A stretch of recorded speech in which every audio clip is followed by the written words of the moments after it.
하나님 아버지 감사합니다. 저희에게 이렇게 복된 주일 허락하시고 이렇게 주님 안에서 아름다운 교제 나누고 시간 이렇게 다시 모여서 찬양과 기도와 말씀으로 하나님께 영광 올려드리게 하신 너무나도 감사를 드립니다. 이것이 우리에게 너무나 큰 기쁨인 줄 고백합니다. 하나님께 영광 올려드리며 주님 안에서 감사와 기쁨으로 찬양하는 것이 저희 삶의 가장 큰 기쁨이고 은혜인 줄 고백합니다. 시간 함께하여 주시고 주님께서 홀로 영광 받아주시옵소서. 감사를 드리며 예수님의 이름으로 기도드렸습니다. 네. 5월은 가정의 달이라고 하죠. 그래서 제가 항상 5월이 되면 생각나는 찬양이 있습니다. 믿음의 가정이라는 찬양인데요. 가정의 달을 맞이해서 우리가 이제 한 번씩 참 우리 믿음의 가정들을 생각해 보게 됩니다. 그래서 제가 성가곡으로도 선곡을 매년 하고 있고요.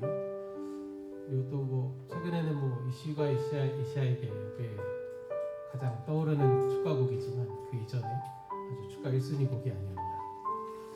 오늘 그래서 이 찬양 이제 5월이 다 지나갔는데 한번 나눠봤으면 좋겠어요. 같이 찬양 나누면서 우리 주님 안에서 5월을 보내면서 믿음의 가정들이 세워지길 바라면서 찬양 나눴으면 좋겠습니다.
계속해서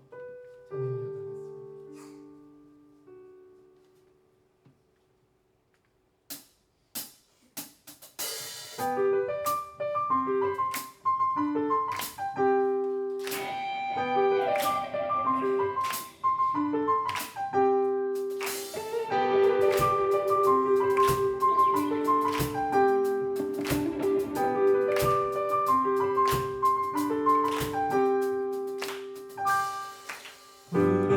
당신을 만나 한순간 작은 구름 속 나의 삶이 바뀌었네.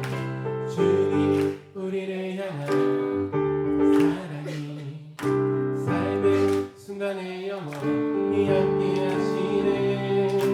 우리 당신을 만나 한순간 작은 구름 속 나의 삶이 바뀌었네.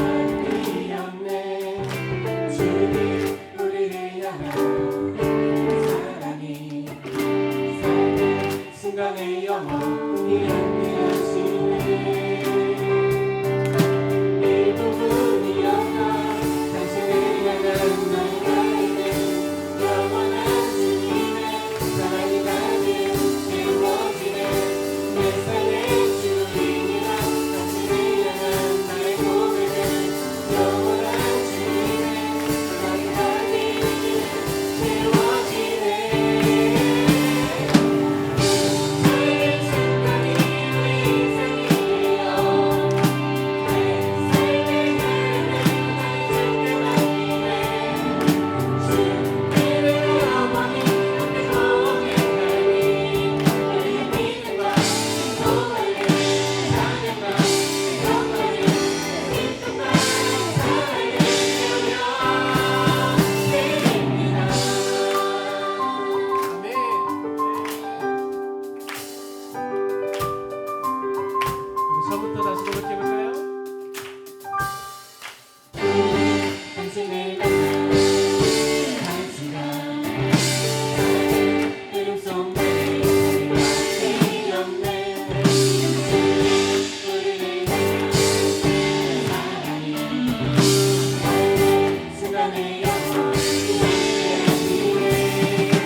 살아가야 될 줄 믿습니다. 이 땅을 살아가면서 우리 힘만으로는 정말 너무나 살기 힘든 것 같습니다. 우리가 주님 안에 거하는 것도, 주님 안에 살아가는 것, 주와 함께 살아가는 것도 사실은 우리 힘으로는 참 어려운 일인 것 같아요. 믿음은 하나님께서 주신 선물인 줄 믿습니다. 이 시간 예배 가운데 함께 하시는 모든 분들, 주님께서 이미 택하신 백성인 줄 믿습니다. 주님은 영원하시고 신실하시며 전능하신 분이십니다. 이런 주님과 함께 살아가는 저와 여러분이 되기를 소원합니다. 그리고 마지막으로 오늘도 이 찬양은 내 주님, 내 주는 전능하신 하나님이시라는 고백으로 영광을 드리겠습니다.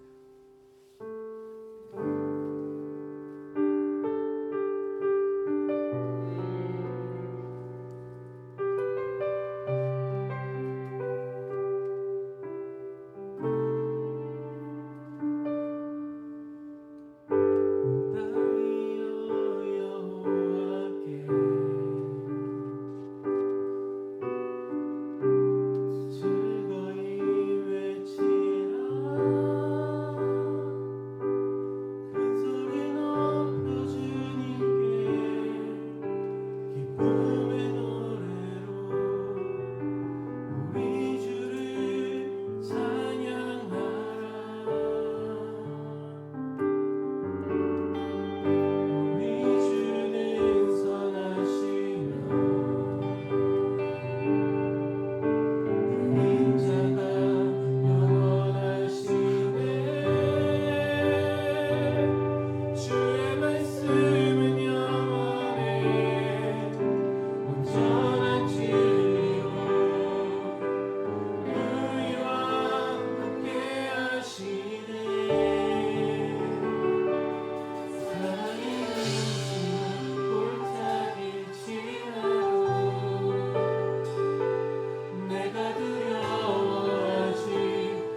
여호와의 율법은 완전하여 영혼을 소성시키며 여호와의 증거는 확실하여 온전한 자를 지혜롭게 하며 여호와의 교훈은 정직하여 마음을 기쁘게 하고 여호와의 계명은 순전하여 눈을 밝게 하시는도다. 아멘. 우리 찬송가 288장 같이 찬양하도록 하겠습니다.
같이 기도하시겠습니다. 먼저 사랑하는 이지수 자매가 하나님 곁으로 갔을 줄 믿고 슬픔과 위로가 앞섭니다. 그리고 감사지선님께서도 수술하셨다 합니다. 피해를 위해 기도해 주시고 변함없이 사랑으로 언제나 우리들을 사랑하시는 하나님, 지난 한 주간도 주님 날개 아래 품어주시고 거룩한 복된 성의 주의를 허락하셔서 주님께 예배 드리게 하심을 감사드립니다. 싱그러운 나무들과 아름다운 꽃들이 만발한 5월의 가정의 달을 맞아 이 나라와 이 민족을 축복하신 주님의 은혜를 감사하는 드립니다. 주여, 이 나라와 민족을 위하여 기도하오니 이 백성 대립과 분열을 넘어 믿음으로 하나 되게 하옵소서. 지역 간, 계층 간, 노사 간 상호 이해와 양보를 통하여 양극화가 해소되게 하옵소서. 가정을 세우시고 자녀들을 기업으로 주신 하나님, 부모님 된 저희들이 먼저 주님 앞에 올바로 서게 하시고 지혜의 말씀으로 붙들어 주셔서 균형 감각을 가지고 자녀들을 지도할 수 있도록 하옵소서. 자녀들이 문화를 잘 이해하고 충분히 대화로 세대 차이를 극복하게 해 주셔서 화목한 가정이 되게 하여 주옵소서. 주님 말씀과 성령의 능력으로 함께 하셔서 스스로 다스리는 저희가 되게 하시옵고 자녀들이 닮고 싶어하는 존경받는 부모가 되게 하옵소서. 주여, 우리 모두 가정마다 찬양과 감사가 넘치게 하옵시고 의와 평강과 희락이 넘치는 화목하고 복된 가정이 되게 하옵소서. 주여, 간구하오니 저희 자녀들이 주 안에 큰 꿈과 희망을 가지고 민족과 세계 여러 나라에 영향력을 끼치는 지도자로 성장하도록 은혜 베풀어 주옵소서. 또한 다음 주에는 있을 여전도 혼신 예배를 위하여 기도하여 주시고 사랑하는 담임 목사님 눈 수술 회복을 위해서 기도하여 주시며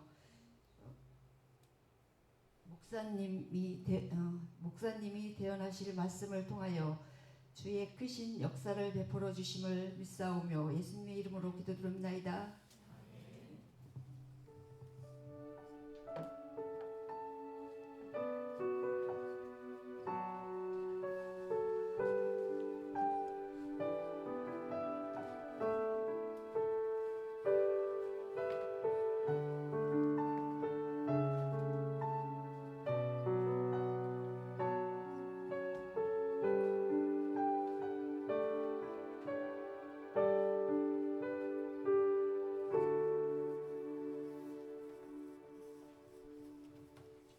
네, 이 시간은 영국 라운드시티의 특성이 있겠습니다.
네, 특성이 참 은혜롭고 좋죠.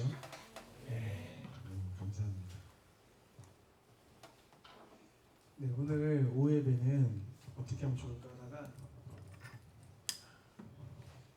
우리 영국 아웃리치가 한 달도 채 안 남았잖아요, 그죠? 그래서 우리 그 이야기를 좀 나누면 좋겠다라는 생각이 들어서 오늘은 이런 시간 한번 가져보자 합니다.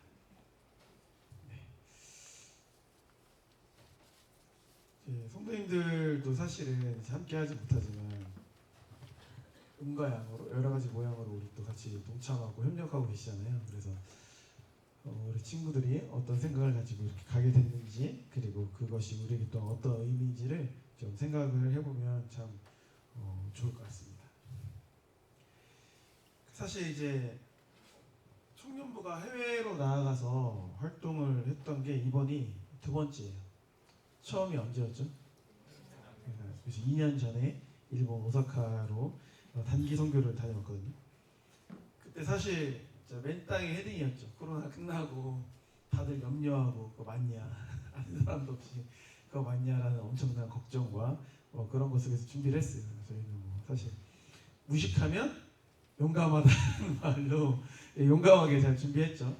준비하는 과정 가운데 또 이렇게 2년이 닿아가지고 동기이긴 한데 대학원 석사 동기이긴 한데 하나도 알지 못하는 분이 선교사로 가 계셔가지고 그분하고 연결이 돼서 도움을 받게 되었고, 그리고 현지 교회, 그러니까 일본인으로 구성되어 있는 나가이 교회, 그리고 우리나라 사람이 중심이 되어 있는 이제 온누리 교회 중에 오사카 온누리 교회하고 연이 닿아가지고 거기에서 또 협력하는 일들이 있었어요. 그래서 기분이 참 좋았다. 좋았다는 생각이 들어요. 그래서 굉장히 어려움도 있었어요. 날씨도 굉장히 덥고 습하고, 또 일본이 기본적으로 우리 모이는 것 자체를 즐거워하지 않고, 특히나 이제 종교적 활동 자체를 이제 허가해주는 분위기가 전혀 아니었기 때문에 어려움이 많았어요. 그래서 도둑 선교, 도둑 찬양 이런 식으로 여기서 찬양하다 쫓겨나면 저쪽 가서 찬양하고, 저쪽에서 쫓겨나면 저쪽 가서 찬양하고, 나중에는 방송 장비, 음향 시스템이 문제다라고 해서 생 목소리로 이렇게 또 찬양을 하고. 저도 그 장면이 없었어요. 저는 그때 전도팀과 있어가지고. 근데 주변에 사람이 얼마나 있었는지 모르겠지만 그 오사카성 그 숲속에서 무슨 요정들처럼 그렇게 찬양을 하는데 진짜 다들 너무 고생했고 참 의미가 있었다라는 생각이 들었어요. 그 당시에는 다 힘들고 어려웠는데 지나고 났을 때 사람들이 그것을 또 좋은 기억으로, 추억으로 간직하고 있더라고요. 그죠, 청년부인데, 그죠? 또 가고 싶다고 이렇게 말을 하는 사람들이 많이 있었어요. 그렇게 이제 잘 다녀왔거든요. 영국 일본 일정을 잘 마치고 사실 그 좀 일정이 꼬여서 돌아오고 나서 한국으로 돌아오고 나서 하루가 있다가 바로 또 영국을 가야 되는 일정이었어요. 마치 저 같은 경우에. 그래서 2주를 다녀왔는데 영국에 가서 이제 보고 느낀 게 우리 청년들하고 오면 너무 좋겠다라는 생각이 들었어요. 제가 일전에도 말씀드린 적이 있지만 제가 그 스위스 쪽 갔을 때는 우리 장년부하고 여기 오면 좋겠다 이런 마음이 있었거든요. 청년들은 그걸 뭐 좋아할 것 같지도 않아요. 그 스위스 자연경관 이게 감흥을 느낄 만한 사람이 별로 없을 것 같아요. 벌레 막 이러고 벌레만 싫어하고 그런 걸 안 좋아하지 않습니까? 근데 여기 영국은 청년들이 오면 여러 가지 면에서 좀 도움이 되고 도전도 되고 의미가 있겠다라는 생각이 들어서 그런 마음을 품고 왔는데 또 이제 공동체랑 잘 나누고 같이 기획하면서 그 마음 품은 게 열매를 맺어가지고 이제 한 달 뒤면 가게 된 거죠. 그래서 다 열심히 준비하고 있지 않습니까? 그래서 굉장히 사실 또 기대가 되기도 하고 뭐 걱정도 되기도 하지만 하나님 인도하심이 있을 거라고 생각을 합니다. 그래서 우리 아우니치라는 말 원래 일본 단기 선교라고 우리가 했었었는데 아우니치라고 이제 말하는 게 좀 생소할 수 있어요. 거기서 정신을 오늘 바짝 차리고 넘겨줘야 돼. 내용은 없지만 내용을 맞게 따라가줘야 돼.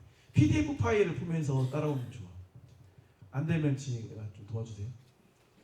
지금 봐봐 이미 버퍼링이죠, 그죠? 네. 네, 이건 이제 일정이에요. 저희가 하는 일정이고 넘어갈게요. 네, 다음 화면 넘겨주세요. 네. 아웃이라는 용어 자체가 밖이라는 아웃과 도달이라는 치의 합성어예요. 합성어. 그래서 이 의미는 뭐냐면 다음 슬라이드 보시면 교회 밖의 사람들에게 뭐 복음, 사랑, 섬김, 도움, 회복을 가지고 찾아가는 사역이다 이렇게 말을 할 수 있는 거예요. 사실 더 기본적으로 편하게 말하자면 복음을 품고 교회 밖으로 나아가는 모든 사역이 아웃리치다 이렇게 말할 수가 있는 거죠. 그러니까 왜 사실은 단기 선교라고 써도 되는데 2차 단기 선교다 이렇게 하면 좋은데 네명을 하면 좋은데 아웃리치라고 이제 말한 이유는 사실 그 단기 선교라는 표현을 쓰는 거 사용하는 거에 있어서 마음의 부담이 좀 있었어요. 그러니까 기본적으로 단기 선교라 하면 이제 그 기간 자체가 좀 있어요. 우리처럼 하루 이틀 한다고 단기 선교라고 사실은 이제 말하지 않아요. 최소한 일주일 이상에서 3개월 정도까지가 이제 단기 선교예요. 학술적으로 그래요. 학술적으로. 그래서 우리처럼 뭐 하루 아니면 뭐 반나절 이렇게 바짝하고 나서 선교다라고 말하기에는 이제 좀 민망한 상황인 거죠. 그래서 단기 선교보다는 아웃리치가 우리가 행하는 그 모든 활동과 어울리겠다 생각을 해가지고 이제 아웃리치라는 말을 붙였어요. 그래서 물론 이제 영국 일정에서도 우리가 뭐 다 놀기만 하는 게 아닙니다. 가서 뭐 버스킹 전도도 하고 현지 교회하고 협력해서 아마 노방 전도하는 거 그리고 또 그쪽 선교사님 팀이랑 또 같이 협력해서 노방 전도하는 거 그렇게 노방 전도가 2타임 정도가 있고 버스킹이 한 2타임 정도가 있고 또 영상 촬영 이런 것들이 있어요. 그래서 그런 것들이 사실 선교적 활동이니까 의미가 있긴 한데 그래도 아웃리치라는 용어를 이번에 사용하게 됐다. 그래서 사실상 용어는 바뀌었지만 그냥 그렇게 생각해도 무리는 전혀 없다. 이렇게 우리가 이해를 하시면 좋을 것 같아요. 우리가 아웃리치를 굳이 왜 가야 되는가? 그리고 굳이 아웃리치를 그 많은 나라 중에 영국으로 가야 되는가? 이런 것들을 이제 우리가 생각을 해볼 수가 있는 거죠. 청년부가 일단 우선적으로 아웃리치를 가는 이유는 뭐 여러 가지가 있겠지만 저는 3가지를 말씀드리고 싶어요. 첫 번째는 우리 청년들이 다음 슬라이드 보이세요? 많은 것을 보고 느꼈으면 좋겠다라는 마음이 있습니다. 그러니까 우리 기성세대 분들은 아시겠지만 내가 보고 경험한 만큼 내가 넓어져요. 그렇지 않습니까? 실제로 그렇습니다. 실제로. 뭐 예를 들어 타 지역에서 직장생활 하는 분들, 민겸이나 우리 성준이나 뭐 타 지역에서 직장생활 해보면 어때요? 그냥 대전에서 혹은 신탄진에서 그냥 지내는 거랑 뭐 화성에서 수원에서 뭐 서울에서 하다 보면 세상이 넓다는 게 그냥 몸으로 느껴지죠.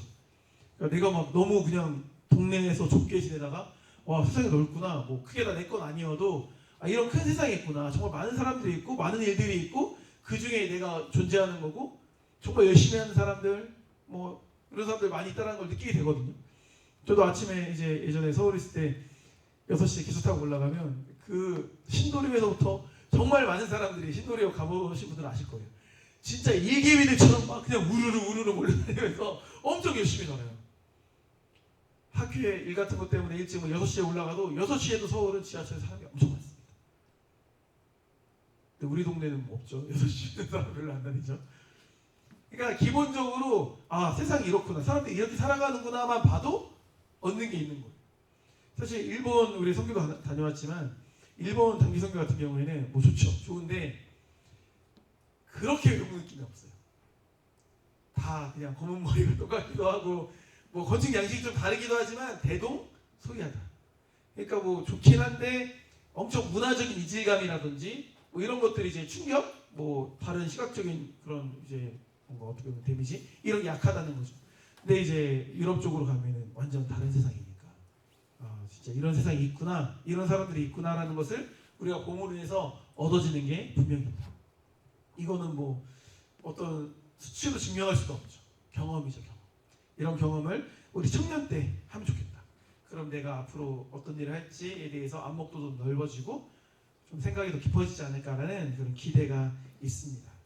두 번째는 청년부원들에게 좀 선물을 주고 싶었어요. 선물. 물론 제가 주는 선물은 아니죠. 제가 사주는 선물은 아니지만 기회를 선물로 주고 싶었어요. 기회를. 아마 우리 사랑교회 성도님들 모두가 다 공감하실 거라고 생각을 하는데 우리 사랑교회 청년부처럼 열심히 봉사하고 헌신하는 청년들이 그리 많지 않아요. 거의 상위 1% 안에 들어간다고 생각해요. 대한민국이. 그만큼 신앙 수준이 그 정도인지 모르겠지만 헌신 수준은 그 정도라고 저는 생각하거든요. 헌신 수준. 그만큼 고생하잖아요. 고생하니까 그거에 대한 이게 보상이 될 수는 없겠지만 그래도 그런 마음으로 좀 쉼을 선물로 주고 싶고 좋은 경험, 좀 좋은 그 순간들을 선물로 주고 싶다라는 마음이 있었어요. 그래서 가능하면 다 같이 참여해서 그 시간이 너무 좋을 테니까 안 좋기 어려운 시간이니까 그걸 너무 다 같이 누리고 향유하는 시간이 됐으면 좋겠다라는 기본적 생각이 있었어요. 그래서 어떤 시간보다 값지고 귀한 시간이 되었으면 좋겠다는 소원하는 마음이 있습니다. 물론 이제 청년부만 고생하는 게 아니죠. 장년부들도 고생하니까 장년부를 위한 시간도 사실 이제 마음에 품고 있어요. 장년부는 좀 이제 어려움이 있어. 청년보다 더. 왜 어려움이 있어요? 묶인 게 많아. 묶인 게. 마음 운신이 자유롭잖아요. 예전에 언제야? 여전대회가 제주도 갈 때도 2박 3일도 어렵더라고요. 그때 1박 2일 갔다 왔어요. 다들 시간을 못 빼서 맞아. 그렇죠? 근데 유럽은 최소 일주일은 넘어야 되는데 그럼 아마 가정이 붕괴가 되고 문제가 많이 일어나잖아요. 그렇죠? 집에 못 들어오고 막 비밀번호 바뀌어 있고 이런 일이 벌어지지 않습니까? 그래서 그런 고민이 좀 있는데 하여튼 좀 지혜를 모아가지고 어떤 방법을 좀 찾아서 작년부터 그런 시간을 가지면 좋겠다는 생각이 있고 바람은 이번엔 그래도 우리 자녀들이 많이 가잖아요. 부모님들이 여러 가지 지원을 많이 해주실 텐데 다음에 작년부들 갈 때는 우리 자녀 세대들이 시원하게 부모님들 한번 보내주면 어떨까 라는 마음이 있습니다. 아멘. 아, 네, 좋습니다. 한번 꿈꿔보도록 할게요. 그렇게 해서 또 같이 시간을 보내면 좋을 것 같고요. 이제 사실 마지막 목적이 이게 이 목적이 중요한데 여기서부터 이제 내용이 풀어질 건데 우리 신앙의 뿌리를 찾아감으로 기독교인으로서의 정체성을 확고하고 싶어서 이게 사실 영국으로 하는 이유예요. 다른 나라 가서도 많은 경험을 할 수 있고 얻을 게 있지만 이걸 좀 우리가 생각했으면 좋겠다는 생각이 있어요.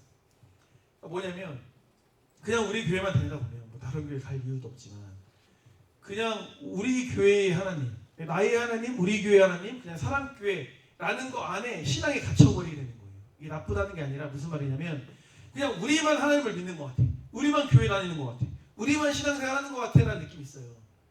물론 뭐 밖에도 교회가 있고 뭐 그 정도는 알지만 그런 차원이 아니라 우리 신앙이 예를 들어 일반적 신앙이냐, 우리 신앙 고백이, 우리 신앙 정체성이, 우리 그런 정통성이 과연 일반적인 흐름이냐, 우리 사랑교회가 뚝 떨어져서 그냥 뭐 담임 목사님 말씀 듣고 그냥 제가 전한 말씀 듣고 그냥 우리 사랑교회가 홀로 존재하는 교회냐, 아니면 초대교회 때부터 어떠한 그 역사적 전통성 위에서 우리 사랑교회가 이어져 오고 있는 교회 중에 하나인 것이냐, 이걸 우리가 생각해보면 좋겠다는 거죠.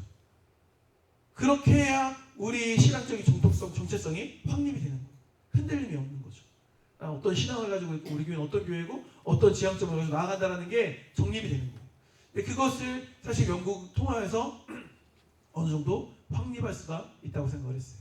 그래서 오늘 이 내용은 굳이 영국에 가지 않아도 그 정체성을 같이 확립할 수 있도록 뒤에 내용을 배치했어요. 그래서 안 가도 아쉽지 않게 그 내용을 우리 같이 공유할 수 있겠다라는 생각이 있어요. 그리고 이제 그런 거 있잖아요. 나만 교회 잘 다니는 것 같고, 나만 봉사하는 것 같고, 나만 헌신하는 것 같고, 나만 전도하는 것 같고 이런 마음이 들지만 사실 이렇게 다녀보면 어때요? 역사를 보면 수많은 신앙의 선배들이 우리보다 더 열심히 했고, 우리보다 더 선교 열심히 했고, 우리보다 더 목숨을 내놓고 복음을 증거하고 이러지 않았습니까? 그런 것들 좀 보고 배워야 된다는 거예요. 그러니까 시골 동네에서 시골 학교에서 반에서 1등 했다고 내가 세상 1등인 것처럼 살아가면 안 된다는 거예요. 전국 단위로 세계 단위로 가면 나는 막 만등 10만등 하는 사람인데 무슨 막 동네에서 내가 막 어깨 좀 힘주고 막 동네 내가 주먹 쥐고 이런 식으로 살아가면 너무 아깝다라는 거죠. 좀 이제 세상이 넓고 나보다 훨씬 훌륭한 사람들이 많으니까 그런 사람들을 보고 여행을 받으면 좋겠다는 이제 생각이 있는 거죠. 그래서 누군가는 신앙을 지키기 위해서 목숨을 걸었다라는 그런 사실들을 우리가 좀 느끼면 좋겠다라는 생각이 있었고요. 또 한 가지는 우리 가는 청년들이 기본적으로 사실 그냥 청년이지만 교회에서는 다 직분받은 사람들이 많아요. 또 그렇게 또 만들기도 했지만 다 뭐로 부름받았죠? 뭐로? 교사로 부름받았죠. 더 길게 플레임을 하려면 어디 교사예요? 주일학교도 학생부. 그게 이제 크게 보면 교회 학교라고 말할 수 있어요. 교회 학교, 그죠? 교회 학교라고 말할 수 있는 거거든요. 교회 학교 교사인데 사실 그 썬데이 스쿨 자체가 처음 생긴 곳이 어디예요? 영국이요. 다 잘 아시네요. 영국이요. 다음 화면 보여주시면 주일학교 창시자가 이제 로버트 레이크스인데 이분이 이제 태어나서 사역했던 곳이 원래 뭐 신문 기자인가 그런데 사역했던 곳이 웨일즈로 넘어가는 그 딱 길목에 있어요. 그래서 우리가 그때 렌트해서 차로 이동할 텐데 여기를 들리고 싶은 마음이 있어요. 그래서 이제 주일학교 교사로서 학생부 교사로서 다시 한번 그 정체성을 좀 확립하고 내가 이런 의식을 가지고 우리가 나아가면 좋겠다. 이런 식으로 뭔가 약간 그 시대적인 시대 정신을 좀 관통하는 시간을 갖고 싶은 마음이 있다라는 거죠. 그래서 오늘 이제 이야기 나눌 핵심은 뭐냐면 다음 화면 보여주세요. 뿌리를 찾아가는 질문. 그러니까 질문을 몇 가지를 제가 생각해봤어요. 역으로 가는 거죠. 역으로 찾아가 보는 거예요. 그러니까 그 질문에 대한 답을 찾아가면서 우리 신앙의 뿌리를 좀 발견할 수 있는 어떤 정독성을 가지고 있는지를 발견할 수 있는 그런 시간이 되었으면 좋겠어요. 첫 번째 질문은 왜 웨스트민스터 신앙고백서가 우리 기준이 되었는가라는 질문이에요. 우리 한동안 주일학교에서 우리 학생부에서 성경공부 교재로 사용했던 게 웨스트민스터 신앙고백서, 그렇죠? 소유문답이지 않았습니까? 그걸 왜 우리가 공부하는 거죠? 그게 왜 우리 신앙의 기준이 되는 거죠?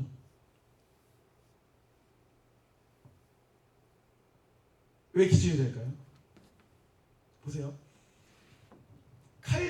칼빈주의의 정통을 따른 신앙고백서는 더 많이 있어요. 예를 들어 하이델베르크 신앙고백서, 그리고 제네바 신앙고백서, 그리고 벨직 신앙고백서 이런 것들도 있거든요. 근데 그 중에 유독 왜 웨스트민스터 신앙고백서가 어쨌든 한국 장로교회의 선택을 받고 우리 기준이 되었을까라는 거죠. 이걸 우리가 알아야죠. 그래야 이제 우리 신앙 정통성이 생기는 거거든요. 그걸 알려면 웨스트민스터 신앙고백서 자체는 뭐냐면 그 신앙고백서는 웨스트민스터 총회 때 그 목사님들이 모여서 결의한 내용인 거예요. 신앙고백서가. 그 웨스트민스터 총회는 그럼 누구로 구성되어 있느냐? 둘이에요. 그러니까 두 그룹이에요. 청교도 그룹, 장로교 그룹. 그러니까 청교도 목사님들과 장로교 목사님들이 모여가지고 신앙고백서를 만든 거예요. 그게 웨스트민스터 신앙고백서가 되고 거기서 이제 대의문답, 소유문답이 나오게 된 거거든요.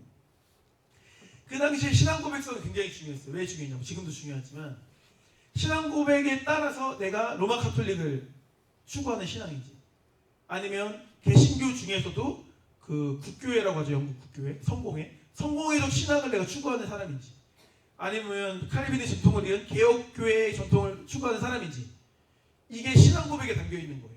그래서 신앙고백을 잘 고백해야 그 신앙을 잘 표현해야지 내가 어떤 정체성을 가지고 있는 신앙 인물인지가 규명되는 거거든요. 그러니까 웨스트민스터 신앙고백서 자체가 어떻게 보면 장로교회, 또 개혁교회 중심으로 한 장로교회의 신앙을 잘 반영한 신앙고백서가 되었다고 볼 수가 있는 거죠. 그래서 우리가 그것을 지금까지도 따르고 있는 거예요.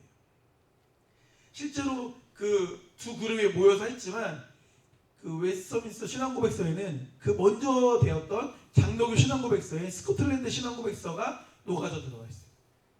먼저 이미 있었으니까 약간 그거 참고해서 했거든요. 그래서 우리가 그것을 더 가치 있게 여기고 있다라고 생각을 할 수가 있는 거예요.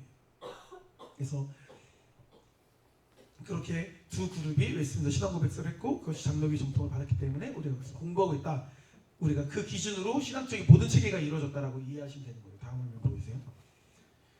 그렇다면 웨스트민스터 신앙 고백서가 그냥 장로교의 신앙 고백서면 좋을 텐데, 차라리 스코틀랜드 장로교 신앙 고백서면 좋을 텐데 왜 굳이 청교도와 장로교가 같이 모여서 했을까? 청교도는 뭐고 장로교는 뭔가? 청교도 우리 어디에서 많이 들어봤어요? 추수감사절 얘기할 때, 그렇죠? 미국 이민 간 사람들이 청교도다 이거 얘기 많이 들었죠. 그럼 이 사람들의 차이가 뭘까라는 거죠. 우리가 명확하게 아시는 분이 아마 없으실 거예요, 제 생각에, 그렇죠? 없을 텐데 왜 어렵냐면 둘이 차이가 별로 없어서 그래요. 신학적 차이는 거의 없어요. 다 칼빈주의예요. 그러니 같이 모여서 신앙고백서를 만들었겠죠. 근데 이제 굳이 차이를 언급하자면 그 정치 형태가 달라요. 교회 정치 형태. 장로교는 장로교 정치 형태인데 이제 청교도는 회중 정치. 그리고 또 차이를 언급하자고 한다면은 청교도는 잉글랜드 중심. 그러니까 국교도에서 이렇게 나온 약간 그런 느낌인 거고, 장로교는 스코틀랜드 중심의 그런 개혁이에요. 그러니까 위치 자체가 좀 다르고, 또 장로교가 좀 더 먼저 시작했어요. 16세기 중반에 시작됐고, 청교도가 그보다 조금 뒷세대에 일어나게 됐다. 이 정도의 차이가 있다고 볼 수 있는 거죠. 근데 사실 그게 크게 중요하지 않은 거예요. 그러니까 청교도를 우리가 한번 생각해보면 어떤 거냐면, 다 유럽 국가가 마찬가지겠지만 영국도 당연히 원래는 무슨 국가였겠어요? 종교적으로? 카톨릭, 로마 카톨릭이었겠죠, 그죠?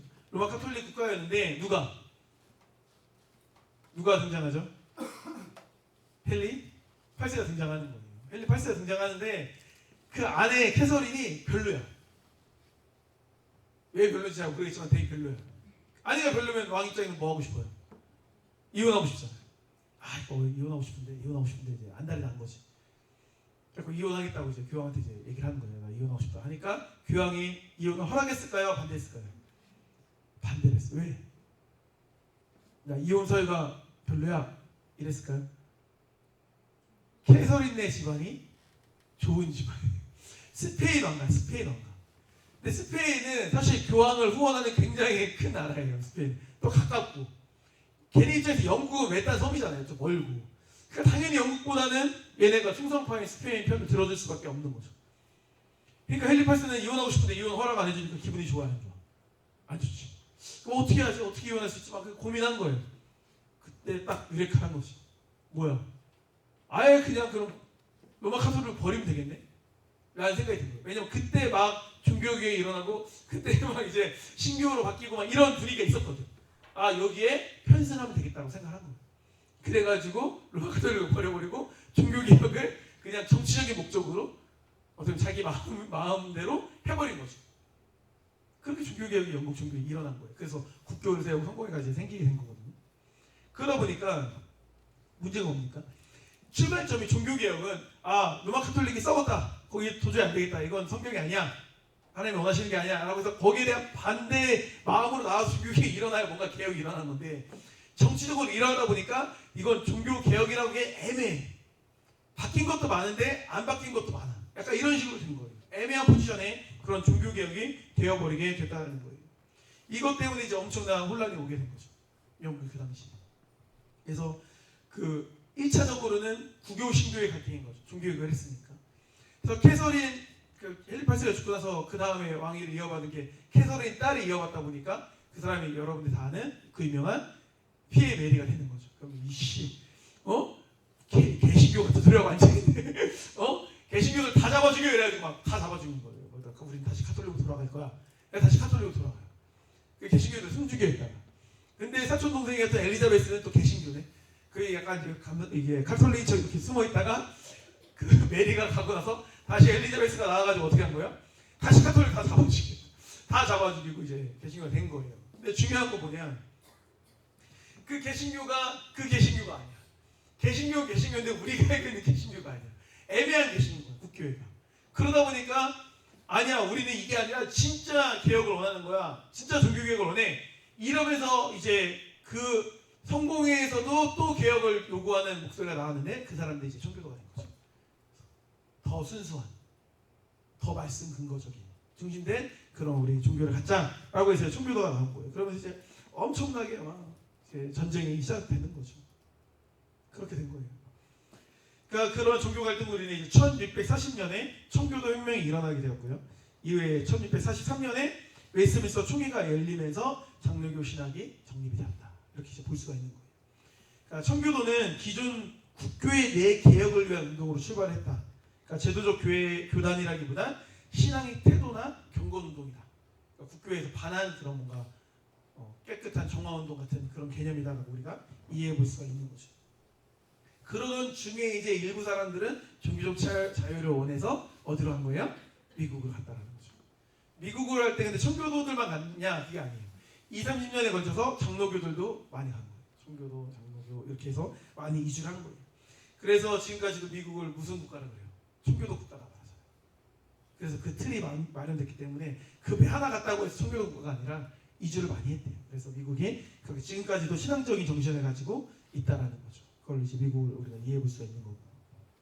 장로교 같은 경우에는 이제 제도와 질서를 통해서 신앙개혁을 추구했던 이제 교파라고 말할 수가 있어요.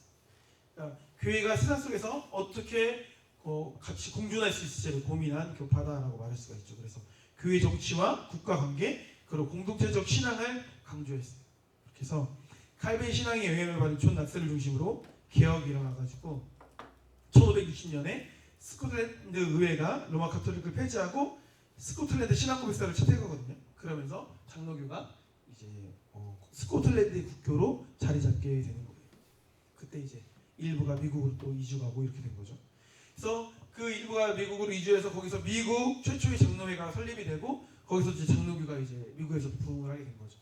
그래서 그 미국에서 이제 나고 자란 그 장로교인들이 또 부름을 받아서 선교사로 헌신해서 우리나라 오신 분이 언더우드 선교사님이 되는 거죠. 그 외에도 많이 왔죠. 우리 지난번에 양림동 갔었잖아요. 학생 임명원들.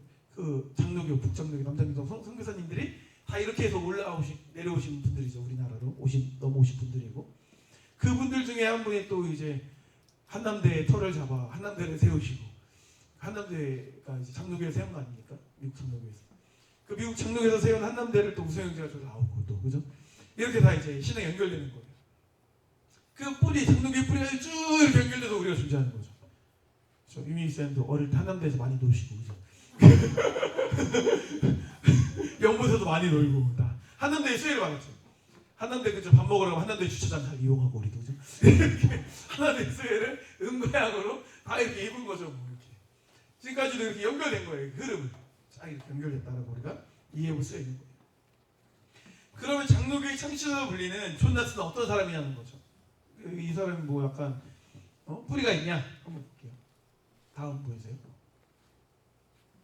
다음. 많이 넘어갔네요. 다음. 여기 존 낙스 볼게요. 존 낙스는 이제 1514년에 스코틀랜드 에딘버러에서 태어났거든요. 근데 그 당시에 사실 가톨릭이었으니까 사제 안수를 받고 가톨릭 사제로서 활동을 했어요. 그러다가 1546년에 위사트의 영향으로 종교개혁을 받아들이고 그 다음에 종교개혁자가 되는데 이제 메리 여왕이 엄청나게 박해하니까 약간 이제 망명을 하는 거죠. 망명을 하는데 그때 스위스로 가서 제네바로 가서 칼빈을 만나는 거예요. 칼빈의 밑에서 동역자로서 또 제자로서 교육을 받아요. 교육을 받고 다시 이제 스코틀랜드 돌아가서 온전한 개혁을 이루게 되는 것을 볼 수 있습니다. 그래서 1560년에 스코틀랜드 신앙고백사를 제정하고 국교 개혁에 성공을 하게 돼요. 그렇게 사역을 하다가 우리가 방문하게 된 세인트 자일즈 교회에서 목회를 하다가 1572년에 하나님의 부름을 받고 가게 되었다라는 거죠. 그분은 이런 유명한 말을 했어요. 설교는 영혼을 깨우는 하나님의 도끼다라는 표현했거든요. 그러니까 존 낙스는 기본적으로 그 칼빈이 사역했던 제네바 교회를 그대로 이제 스코틀랜드에 가져오고 싶었어요. 그래서 도입해가지고 교회를 회중이 참여하는 장로 정치 구조로 조직을 했어요. 그래서 장로교회가 거기서 이제 태동을 하게 된 거죠. 결과적으로 낙스는 스코틀랜드를 장로교 국가로 만들었어요. 그리고 그게 이제 미국, 캐나다, 한국에 영향을 주게 된 거죠. 그러니까 존 낙스가 어느 날 그렇죠? 이슬람처럼 어느 날 계시를 받아가지고 자기가 코란을 써가지고 그렇게 마호메트가 어느 날 계시를 받거든요. 동굴 들어가가지고 어느 날 계시를 받아 코란을 쓴 거예요. 연구하시는 분들은 그게 여러 가지 근동문학이나 이런 걸 짜집게 해가지고 만들었다. 성경적 내용도 들어가거든요. 그렇게 말하는데 그런 식으로 출처가 없이 그냥 직통 계시를 받아 썼다 이게 아니에요. 존 낙스는 누구의 영향을 받은 거예요? 칼빈의 영향을 받은 거죠. 거슬러 올라가 보자는 거. 그럼 존 낙스와 칼빈은 어떤 관계였는가 좀 더 보도록 할게요. 이들은 기본적으로 사제지간이면서 동역자였어요. 그래서 1550년 중반에 잉글랜드와 스코틀랜드에서 종교개혁 박해를 받은 낙스가 이제 망명해서 칼빈을 만나게 된 거죠.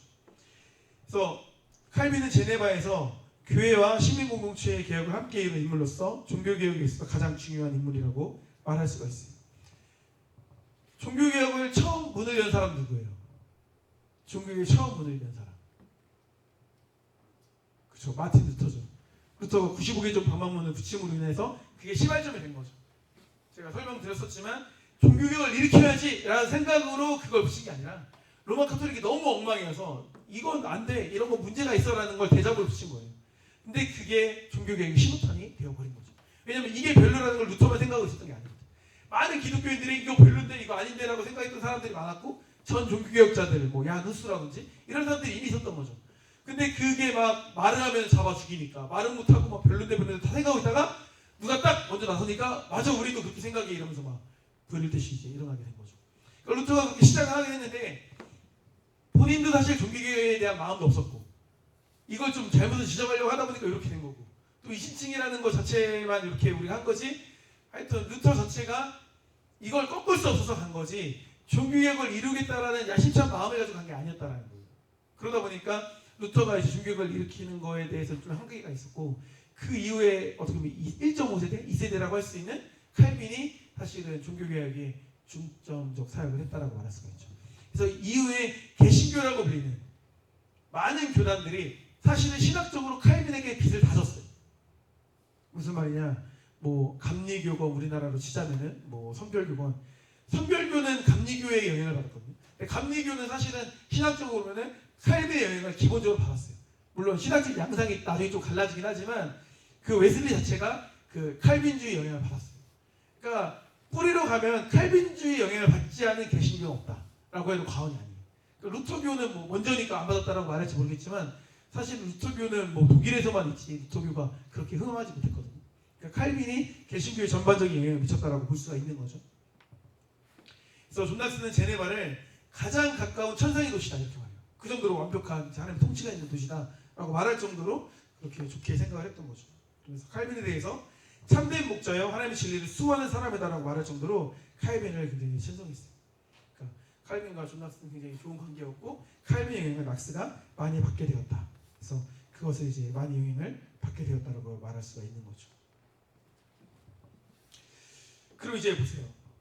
우리 교회의 뿌리, 종교개혁의 뿌리 보세요. 거슬러 올라가니까 우리는 미국 선교사님 영향을 받았어요. 한국 교회는. 미국 선교사님들은 영국에서 넘어왔어요. 영국 교회는 웨스트민스터 신앙고백 전으로 가면 이제 스코틀랜드 장로교에서 이제 영향을 받았어요. 스코틀랜드 장로교의 시작은 존 낙스예요. 존 낙스는 칼빈의 영향을 받았어요. 까지 올라갔으니까 종교개혁의 시작점인 칼빈, 루터까지 간 거죠. 그럼 우리 초대교회, 우리 선교에서 보는 초대교회, 그 초대교회와 우리가 생각하는 종교개혁자들 많이 이야기를 했는데 그 사이의 공백, 그 1000년 이상의 공백을 어떻게 해결할 거예요? 그러면 뭐야? 로마 카톨릭이 다 끌고 가다가 우리가 개혁해서 그냥 뻗어나온 하나의 가지입니까? 이렇게 볼 수 있다는 거죠. 그거에 대한 생각을 우리가 정립할 필요가 있어요. 그러니까 성당 다니는 애들, 로마 카톨릭들은 자기네가 정통성 있다, 자기가 큰 주기다라고 말을 할 텐데 그게 그렇지가 않다라고 말할 수가 있는 거예요. 그러니까 개신교와 로마 카톨릭, 성당의 차이를 우리가 생각해 볼 필요가 있다는 거죠. 보세요. 크게 문제가 되는, 크게 차이가 있는 것을 제가 정리해드리면 첫 번째는 성경과 권위에 대한 차이가 있어요. 성경과 권위에 대한 차이. 무슨 말이냐? 개신교는 오직 뭐만 진리예요? 말씀, 성경 말씀만 진리인 거잖아요. 근데 천주교, 성당, 그렇죠? 로마 카톨릭 다 같은 표현이에요. 로마 카톨릭은 뭐가 진리예요? 성경과 전통, 성경과 전통이 같이 들어가요. 그리고 플러스 하나가 더 있어. 진리가, 교화, 사람이 진리야. 그러니까 진리가 세 개야. 진리가. 우리 진리는 하나인데 거기서부터 이제 달라지는 거죠. 근데 성경에서 교황이 진리다라는 말씀 있어요? 없잖아요. 너무 격결한 거죠. 구원에 대한 입장도 마찬가지. 개신교는 구원은 뭐예요? 네 글자. 아까도 말했는데 이신칭이죠. 이신칭이 기억하셔야 돼요. 이신칭. 반면 로마 카톨릭은 믿음도 있긴 한데 거기에 뭐가 더 붙어요? 행위가 붙어요. 보속행위. 행위가 붙는 거예요. 그래서 차이가 있는 거예요. 중보자에 대한 입장. 개신교는 누구만 중보자예요? 예수님이 우리의 중보자 되시죠. 물론 예수님, 성령님도 우리 중보적 사역을 하시긴 하죠. 그러니까 넓게 보자면 삼위일체 하나님이 그런 중보자 사역한다 이렇게도 말할 수 있긴 하겠죠. 그런데 이제 로마 카톨릭은 중보자가 누구예요? 예수님도 중보자고, 예수님 엄마도 중보자고, 그리고 또 성자들이 그렇게 많아요. 우리나라로 성자 있거든요. 어디 가면 성지, 어디 성지 이런 거 있죠. 우리나라에도 그 성지가 성자들을 기리는 거란 말이에요. 그러니까 성자들도 사실 공로가 많은 사람들이어서 자기의 공로보다 마일리지를 더 많이 쌓아가지고 그 사람들이 우리를 위해 중보해 줄 수 있는 자격이 있다 이렇게 가는 거예요. 그러니까 성경적이지 않죠. 그런 성경이 그런 말이 없죠. 예배에 대한 입장도 마찬가지인 거예요. 개신교는 예배의 중심이 말씀 중심 예배죠. 근데 로마 카톨릭은 성례전 중심 예배. 그러니까 성찬이 중요한 거예요. 성찬이 안 중요하다는 게 아니에요. 근데 그들은 성찬을 먹는 게 구원이 그 결정체예요. 걔네는 그걸 먹어야 구원받는다고 생각하니까. 우리는 성찬식 안 먹었다고 구원받는다고 생각 안 하잖아요. 그거 못 받는다고 생각 안 하잖아요. 거기에서 이 차이가 있다라고 말할 수가 있는 거예요. 그러니까 이렇게 중요한 내용만 몇 가지만 살펴봐도 누가 와도 성경적으로 가까운 교회는 어디 교회예요? 개신교회예요? 천주교회예요? 개신교인 거예요. 그러니까 이거 너무나 명확한 거예요. 성경을 읽어보시면 알아요. 읽어보시면 너무나 명확하죠. 그런데 로마 카톨릭은 이미 너무 거대한 조직이기 때문에 이것을 자기네들이 내가 볼 때는 알아도 바꿀 수 있을까 없을까? 못 바꿔요. 못 바꿔요. 바꿀 수가 없어요. 관성이 있어서 못 바꾸는 거예요. 왜냐면 로마 카톨릭 안에도 걔네들 다 바보만 있는 게 아니라 똑똑한 사람 얼마나 많겠어요. 그래도 신앙 있는 사람 있을 거 아니에요. 그래서 자기네들도 자정작용을 하려고 크게 두 번의 시도가 있어요. 두 번의 시도. 어떤 시도가 있었냐면 종교개혁 이후에 반종교개혁이라고 해가지고 그래 얘들이 주장하는 게 다 말이 안 되는 거 아니야. 우리도 뭔가 자성적으로 반성하자. 이렇게 나눠질 게 아니라 우리가 좀 돌이킬 거 돌이키고 다 품어내면 되지 않냐. 이런 분위기가 있었다라는 거예요. 그래서 나왔던 것들이 있었는데 그게 트린트 공의회인데 거기서 받아들인 건 딱 하나예요. 면죄부를 남용하지 말자. 면죄부가 되게 중요한 것 중에 하나였잖아요. 면죄부가 남용한 게. 면죄부 남용하지 말자가 하나예요. 그러니까 교황권은 더 확고히 하자. 이런 식으로 오히려. 그러니까 아예 이제 안 되는 거죠. 그리고 이후에 한 번 더 있었던 정화 작업이 제2차 바티칸 공의회. 그때는 이제 성경 중심의 영성을 말하긴 했어요. 그러니까 자기네가 성경에서 너무 멀어졌다는 걸 깨달은 거죠. 하지만 그렇다고 해서 정통을 버리지 않는다. 그러니까 사실 말장난 같은 거죠. 그러니까 성경이 최고의 권위고 전통은 뭐 참고만 하자 이런 게 아니라 성경을 더 잘 보자라고 말을 했지만 그렇다고 해서 전통을 이렇게 갈라내고 성경만이 오직 진리다 이렇게 가진 않았어요. 그러니까 거기서 이제 뭐 완전히 바뀌었다고 말할 수가 없는 거죠. 그러니까 결국에는 말씀드렸던 것처럼 로마 카톨릭이 온전한 교회를 회복하지 못하는 이유는 이권 때문에 있고 자기들도 성경 말씀 우리보다 더 많이 하니까 복음에 대해 알고 다 할 텐데 그 교황 보세요. 이번에 교황 보세요. 그 권력이 어마어마하죠. 그 재산권이 어마어마하죠. 그 카톨릭이 가진 재산을 생각해보세요. 어마어마하거든요. 그게 이제 쉽게 어떻게 할 수 있는, 쉽게 포기할 수 있는 그런 부분이 아니다. 그렇기 때문에 카톨릭이 변질됐다라고 우리는 말할 수가 있는 거죠. 그렇다면 로마 카톨릭과 개신교 중에 초대교회의 정신을 이어가고 있는 교회는 어디냐? 어디예요? 개신교죠. 자기네들만 자기가 이어간다고 말하지 우리는 우리가 이어간다고 말하는 거거든요. 초대교회도 인간적인 약점은 있었지만 복음 중심의 교회였어요. 네, 따라가 볼게요. 2세기, 3세기에 이르러서는 뭐가 출현? 이단이 출현해요. 이단들, 영지주의 같은 이단들 출현하면서 조금 힘들어지죠. 좀 교회가 약간 좀 힘들어지면서 교권 그 구조가 강조가 돼요. 그러면서 교회담을 조금씩 잃어가거든요. 4세기 이후에는 그 기독교가 국가 교회가 되면서 교권화가 더 강조돼요. 더 강조가 돼요. 제도 중심의 교회로 변질되기 시작하는 거예요. 그러면서 6세기에서 15세기 사이에는 점점 더 성경 왜곡이 일어나요. 점점 더 격결로 가는 거예요.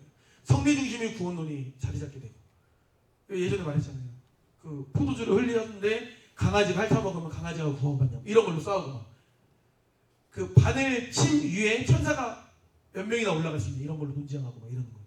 그러니까 막 쓸데없는 짓만 하고 있는 거예요. 중세 교회가 그렇게 엉뚱한 짓을 한 거예요. 그걸 규명하려고 막 논리적으로 싸우고 이랬거든요.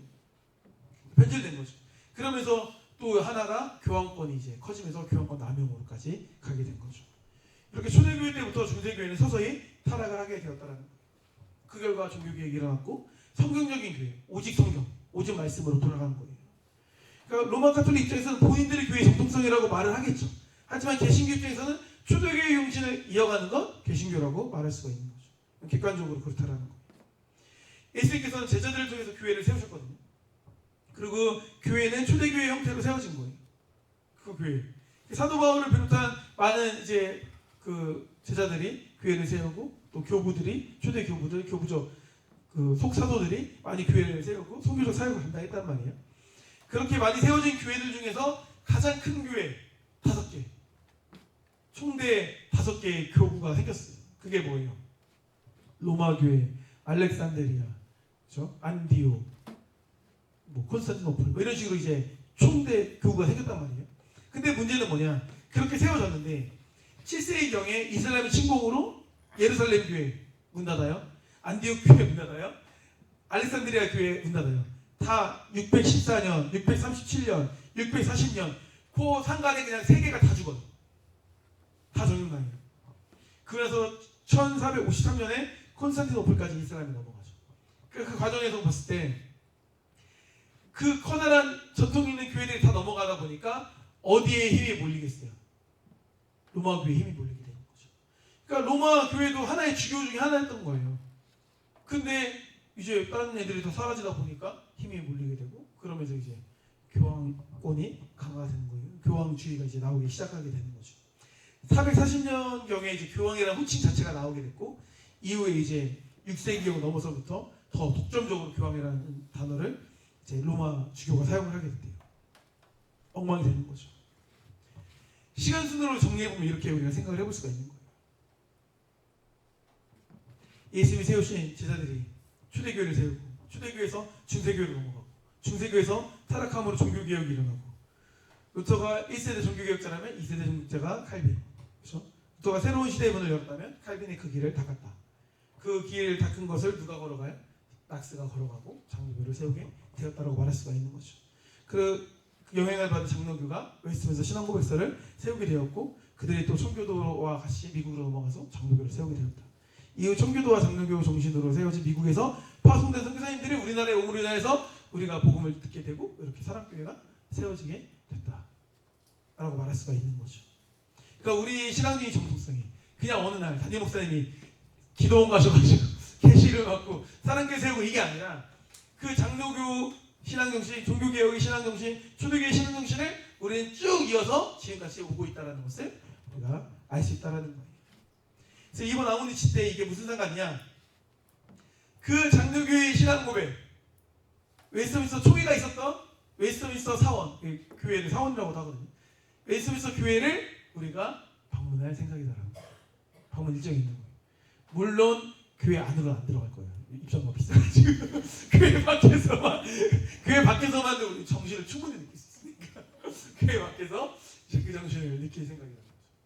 그리고 장로교회 그 시작점 세인트 자유주교회 촌낙사가 사역했던 그 본부 그 교회에서 선발되는 주일 예배를 드릴 생각 계획을 가지고 있어요. 제가 예전에 말씀드렸잖아요.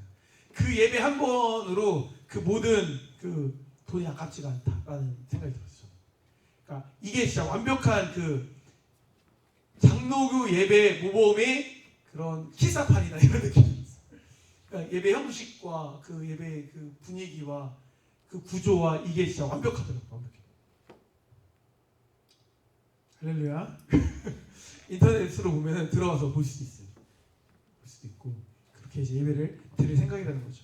그래서 거기서도 장로교가 쉬운 게 아니었어요. 뭐 예전에도 한번 갔다 온 다음에 소개했지만 지붕 없는 감옥 해가지고 거기 감옥에 쳐놓고 부인하는 사람 회심하고 니네 이제 장로교 안 따르고 개혁 안 하고 가톨릭으로 넘어오겠다고 말하면 꺼내주는 거예요.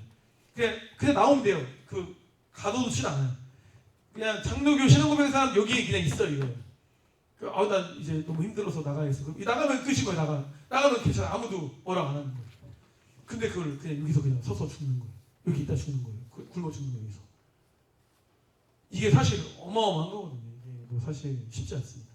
지붕도 없고 스코틀랜드 날씨 자체가 어제 날씨 같은 느낌이에요. 습하면서 춥고 쌀쌀하고 밤되고 그러면 막 굉장히 추워요. 그런 식으로 이제 박해를 많이 받았죠. 박해를 많이 받으면서도 우리 신앙의 선배들이 신앙을 지켰기 때문에 사실 장로교가 이렇게 자리를 잡을 수가 있었던 거죠. 이거 자체가 사실 다 의미가 있는 곳이지 않습니까? 그리고 우리 한국교회 복음을 전했던 토마스 선교사님네 교회, 한옥교회 같은 경우도 가고, 그리고 1907년 부흥운동의 영적인 그 출발점이 되었던 에반 로버츠 다 했던 교회도 방문하고, 이런 식으로 해서 영적인 부분들 또 장로교의 역사들과 관련된 부분들을 같이 방문하고 그 정신을 좀 우리가 기억할 수 있는 그런 시간을 갖고자 해요. 그래서 이런 모든 부흥의 흔적들이 영향을 주어서 우리가 지금 여기 있다라고 생각을 합니다. 이번 기회를 통해서 함께 가는 청년들이 하나님의 크신 사랑과 세상의 통치하심을 이끄심을 느낄 수 있는 시간이 되었으면 좋겠어요. 그래서 모든 여정이 가치고 빛날 수 있도록 기도해 주셨으면 좋겠다라는 말씀을 드리고 싶어요. 우리가 실제로 몸은 함께하지 못하지만 그 누군가가 거기서 영향을 받고 누군가가 변화를 받고 누군가가 좀 성장하고 달라진다고 하면 그게 다 우리 사람교회 복이지 않겠습니까? 그렇죠? 서로 이제 좋은 마음으로 끝까지 기도해 주시고, 한 달도 안 남았는데 그 모든 일정이 하나님 안에서 이루어질 수 있도록 동참해 주셨으면 좋겠습니다. 네. 시간이 좀 넘어가지고 오늘 찬양을 스킵하고 제가 기도하고 축도하고 마치도록 할게요. 네. 아버지 하나님 감사드립니다. 영국 아웃리치에 대해서 기본적 기간과 그 역사적 의미에 대해서 나누는 시간을 가졌습니다. 조금 빠르게 말해서 모든 내용이 다 숙지가 되었거나 이해가 되지 않았을지 모르겠습니다. 하지만 그럼에도 불구하고 우리 사랑교회가 어떤 역사적 전도성 위에서 서 있는지, 어떤 신학적인 정도성 위에 서 있는지를 우리 모든 성도님들이 기억하기를 소원합니다. 그래야 우리나라에서 어떤 상황 가운데서도 흔들리는 신앙을 갖는 것이 아니라 분명하고 확고하고 흔들림 없는 신앙으로 진화해서 기쁘고 감사한 신앙생활을 감당하는 우리 모두가 될 수 있도록 주여 인도하여 주시옵소서. 감사드립니다. 사랑하는 예수 그리스도의 이름으로 기도드립니다. 아멘. 축도로 예배 마치도록 하겠습니다. 이제 우리 주 예수 그리스도의 은혜와 하나님의 사랑과 성령의 교통하심이 영국 아웃리치를 준비하는 모든 사람들의 머리 위에 함께 있을지어다. 아멘.